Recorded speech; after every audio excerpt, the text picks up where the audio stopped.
5 نمازوں کے ساتھ 5 سورتیں پڑھنا، اس کے 5 فائدے ہیں۔ فجر کی نماز کے بعد سورہ یاسین جو شخص پڑھتا ہے اللہ اس کے معاملات اپنے ذمے لے لیتے ہیں، یعنی اس کے تمام کام کاج اللہ اپنی قدرت اور رحمت سے پورے کریں گے۔ ظہر کی نماز کے بعد سورہ فتح، انا فتحنا لک فتحا مبینا، جو آدمی اس کے پڑھنے کا اہتمام کرتا ہے سورہ فتح کو، اللہ اس وقت تک موت نہیں دیتے جب تک حج عمرہ نہ کر لے۔ تجربہ کر لو۔ حضرت درخاستی کے ایک پرانے شاگرد تھے، مولانا قدرت اللہ فورٹ عباس کے تھے۔ میں وہاں تقریر کرنے گیا، معذور تھے، ایک بازو ان کا نہیں تھا، یہاں سے کٹا ہوا تھا۔ میں نے اس تقریر میں یہ وظیفہ بتایا کہ آپ لوگ اس صورت کا اہتمام کریں، اللہ حج عمرے کی سعادت نصیب کریں گے۔ وہ کہتے میرے دل میں بڑی امنگ تھی اور مجھے یہ تھا کہ بھئی اسباب بھی نہیں ہے، ایک چھوٹی سی فیکٹری میں ملازم تھے، 500-700 روپے تنخواہ تھی اس وقت۔ تو کہتے میں نے توکل کے ساتھ اس سورت کو پڑھنا شروع کر دیا، روزانہ ظہر کے بعد پڑھتا تھا۔ سال نہیں پورا ہوا تھا پڑھتے پڑھتے، کہنے لگے فیکٹری مالک نے ایک دن مجھے بلا کے کہا مولانا صاحب آپ کا وہ پاسپورٹ وغیرہ بنا ہوا ہے۔ میں کہ جی غریب آدمی ہوں، میں نے کوئی باہر سفر پہ جانا ہے کہ پاسپورٹ بناؤں؟ کہنے لگے جی میں پیسے دیتا ہوں، آپ پاسپورٹ تو بنوائیں، اللہ آپ کے لیے کوئی آسانی فرما دے۔ کہتے جی اس کے پیسوں سے میں نے پاسپورٹ بنوایا، اس نے مجھے پاسپورٹ لے کے جی ویزا لگوا دیا، خرچے بھی دیے، سفر خرچ بھی دیا، ٹکٹ بھی دیا، 10 روپے بھی میرے خرچ نہیں ہوئے، جیسے گیا تھا اسی طریقے سے سفر کر کے واپس آیا، بلکہ وہاں سے اللہ نے جو نعمتیں دی وہ بھی ساتھ لے کے آیا۔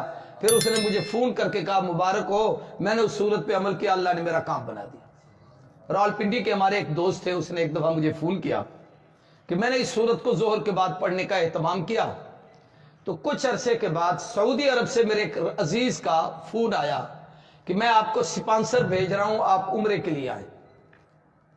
تو میں پڑھتا تھا روزانہ اس صورت کو، اس کا پیغام آ گیا، میں نے تیاری کی، میں عمرے پہ چلا گیا، پیسہ اس نے بھیج دیا تھا۔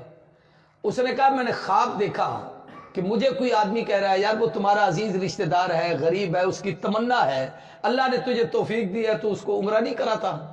اب وہ کوئی بزرگ مجھے کہہ رہا ہے، میں نہیں سمجھا وہ کون تھے، یہ اس نے وضاحت بھی نہیں کی۔ تو کہنے لگے اس نے وہ سپانسر بھیج دیا، میں عمرہ کر کے آ گیا۔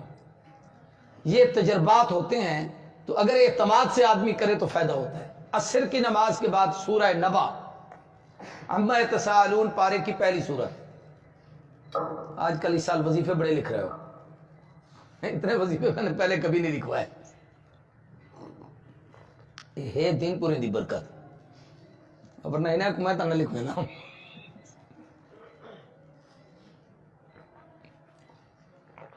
کچھ وظیفے میاں صاحب کے پاس بھی ہیں، وہ ان سے پوچھنا، جس کی شادی نہ ہو نا یہ تویز دیتے ہیں۔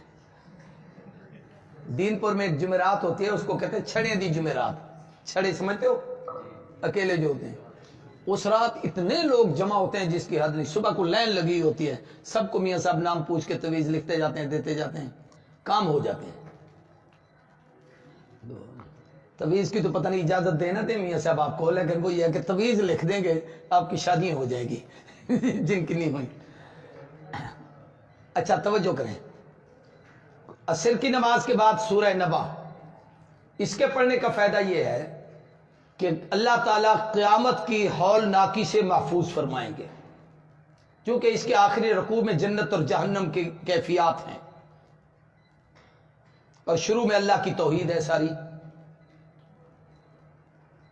مغرب کے بعد سورہ واقعہ رزق کی برکت کے لیے، عشاء کے بعد سورہ ملک قبر سے، عذاب قبر سے نجات کے لیے۔